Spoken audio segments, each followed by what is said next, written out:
Depuis 2h du matin, les Ouazalendou sont en offensive contre les rebelles du M23 soutenus par l'armée rwandaise dans le groupement Nyamaboko Premier. Nous sommes dans le territoire de Massissi, dans le village de Loukwe. Vous devez retenir que le village de Loukwe, c'est parmi les villages que les Ouazalendou avaient perdu les mardis derniers. Alors, les Ouazalendou sortent de leur silence aussi pour lancer cette offensive pour reprendre encore le contrôle de Katobo-Tobo et Louké. Pour l'instant, des tirs en armes lourdes et légères sont entendus depuis 2h du matin. Les Ouazalendou ont été les premiers à lancer ces offensives en vue de reprendre le contrôle de nouveau de ces villages de Louké et Katobo-Tobo. En tout cas, selon les informations qui nous sont parvenues ce matin, donc c'est jeudi 25 juillet 2025, c'est à partir de 2h du matin que ces affrontements entre les rebelles du M23 soutenus par l'armée rwandaise et les Ouazalendou sont signalés à Louké. Comme je le disais, c'est dans le groupement de Nyamaboko Premier, territoire de Massissi au nord Kivu, dans l'est de la République démocratique du Congo. Selon des informations à notre possession, les Ouazalendou ont lancé des attaques simultanées contre les positions des rebelles du M23 soutenus par l'armée rwandaise à Louké pour tenter de les déloger de cette agglomération qu'ils occupent depuis mardi dernier et reprendre son contrôle. C'est ce que nous apprenons, chers téléspectateurs d'Afro-Info de 43. Jusqu'à présent, des détonations d'armes lourdes et légères se font toujours entendre dans cette zone de combat. Cette situation met en alerte les habitants des localités périphériques qui ont réussi de déplacer en provenance de Louké et Katobo-Tobo dans le secteur de Katoyi. La situation peut évoluer d'un moment à l'autre car la zone est sous tension. Les Ouazalendou à chaque instant veulent reprendre les contrôles de cette agglomération comme je l'ai évoqué dès l'introduction de cette émission et qu'ils avaient perdu. Les Ouazalendou peut-être selon une source en tout cas locale pourraient encore reprendre le contrôle de Louké parce qu'il y a une intensité et c'était une surprise les Ouazalendou ont fait aux rebelles du M23 alors que les rebelles s'étaient déjà installés dans les villages de Katobo-Tobo et Louké. Alors parce que ce sont les rebelles, tout le monde le sait que ce sont les rebelles du M23 qui ont été les premiers à violer les cessez-le-feu qu'ils ont signé même du côté de Doha au Qatar. C'était le week-end dernier, mais ils ont réussi à déloger les Ouazalendou. C'était même le mardi dernier, comme je l'ai évoqué, à Louké et Katobo-Tobo. Nous sommes Katobo-Tobo dans le groupement, donc, dans les secteurs Osobanyou, dans les Maboko, je voulais dire, dans le groupement des Maboko Premier. Alors, les Ouazalendou aussi s'étaient retirés le jour-là qu'il y a eu des affrontements. Alors, c'est aussi que les Ouazalendou, c'est vendredi 25 juillet 2025, ils ont pris la décision de reprendre encore Louké et Katobo-Tobo. Pour l'instant, aucun bilan n'est encore disponible. Les combats se poursuivent. Espérons qu'on va y revenir encore plus de détails, peut-être avec les bilans et beaucoup de détails encore. Mais les combats sont en cours aussi sur plusieurs lignes de front parce que les cessez-le-feu que les M23 ont signé du côté de Doha et même ne parviennent pas à respecter. C'est ainsi que les combats s'intensifient toujours. Les rebelles cherchent de reprendre le contrôle d'autres villages importants dans les Massissi, dans les Nyiragongo, dans les Rutshuru, dans les Walikale, dans les Lubero. Alors, nous partons du côté des Rutshuru, du côté de Nyamilima, où la population est en train de fuir. Pourquoi la population fuit Nyamilima, alors que Nyamilima, c'est une cité qui jusque-là reste sous contrôle des rebelles du M23, mais la population est en train de fuir pour sauver leur vie. Vous devez retenir que cette population qui est en train de fuir des sources, c'est l'eau, d'ailleurs, les sources de nos confrères de Tazama RDC à Nyamilima. Donc, ces sources confirment les décès de 2 jeunes garçons, d'ailleurs, dans une attaque de rebelles du M23 soutenue par l'armée rwandaise dans les champs aux environs de Ruti, à 3 km de la cité de Nyamilima, en groupement de Binza, territoire de Rutshuru. Alors, vous devez retenir qu'il y a un couvre-feu. Donc, depuis tôt le matin de ce vendredi 25 juillet 2025 dans la localité de Kisharo, où les rebelles du M23 soutenus par le Rwanda récupèrent toutes les femmes sans mari. Donc, toutes les femmes qui n'ont pas de mari, les rebelles sont en train de les récupérer. Alors, les hommes qui paraissent nouveaux ou suspects dans la zone sont aussi récupérés. Ces hommes et femmes ont été acheminés vers la position rebelle locale pour interrogation, indique une source de la zone relayée par nos confrères de Tazama RDC. Il y a même les habitants, les enfants qui continuent donc à fuir.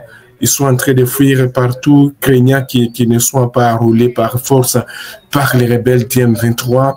Et là, toutes les femmes qui n'ont pas les maris, on les achemine aussi dans leur position, et même des hommes. C'est ce qu'indique nos confrères de Tazama RDC Info. Alors, vous devez retenir que du côté de Rutshuru, il y a une incursion de Wazalendo. Les Wazalendo ont surpris les rebelles du M23 toujours dans les Rutshuru. Qu'est-ce qui se passe dans les Rutshuru, chers téléspectateurs et d'Afro Info de 43? Nous venons à peine de l'apprendre aussi à travers plusieurs sources dans la région. Les Wazalendo ont surpris les rebelles du M23 soutenus par l'armée rwandaise dans leur position, donc dans les groupements de Bwisha.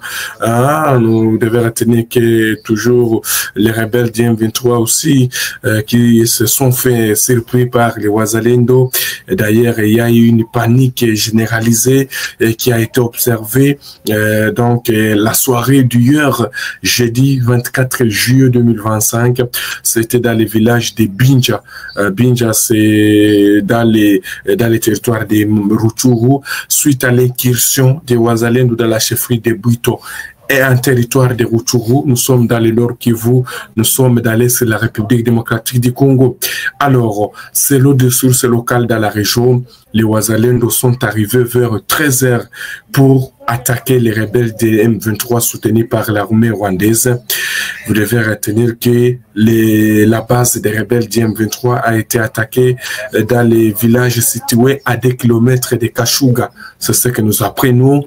Informés, les rebelles du M23 soutenus par le Rwanda ont été obligés donc de renforcer pour contraindre cette attaque des Wazalendo. Pour l'instant, les Wazalendo sont visibles donc dans cette position. C'est ce que nous apprenons toujours auprès des sources de la population locale. Vous devez retenir que les Wazalendo, ces derniers temps, mènent des incursions toujours. La population locale a été secouée par ces échanges, mais a retrouvé un calme précaire. Quelques heures plus tard, la majorité des habitants se sont réfugiés à Kashuga avant de revenir progressivement dans leur village qui reste sous contrôle. Alors, un habitant sous anonymat déclaré donc aux côtés de plusieurs sources, nous avons assisté à une attaque préparée par les Wazalendo, mais donc il y a eu donc intervention des rebelles. Nous avons été secoués, mais nous venons de regagner notre village. Aucun cas donc d'un habitant qui a perdu la vie. Ces Wazalendo circulent depuis longtemps dans les champs autour de ce village. Bien que le village affiche une accalmie temporaire, l'inquiétude, donc l'inquiétude toujours les règne, car les Wazalendo peuvent encore retourner pour reprendre d'autres villages. Les habitants vivent sans crainte depuis plus de 5 mois grâce aux opérations donc qui mènent les résistants Wazalendo. Vous devez retenir que ces derniers temps, les combats se poursuivent, s'intensifient dans les territoires des Rutshuru, entre les mêmes rebelles du M23 soutenus par l'armée rwandaise et les résistants Wazalendo.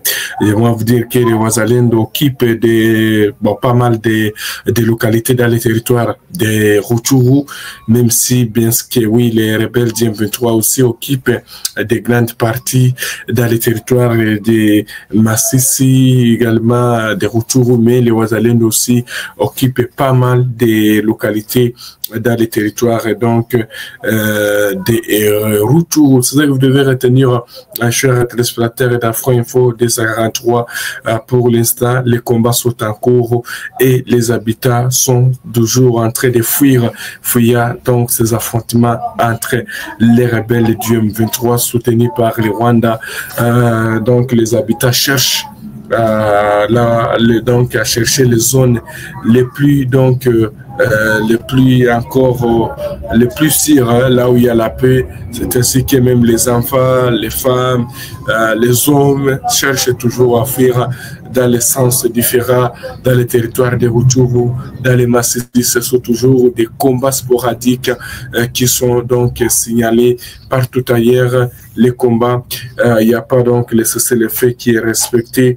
Et d'ailleurs, comme je le disais, dès le début, les rebelles qui avaient même signé le cessez-le-feu du côté de Washington, donc du côté de Doha, ce cessez-le-feu est boycotté.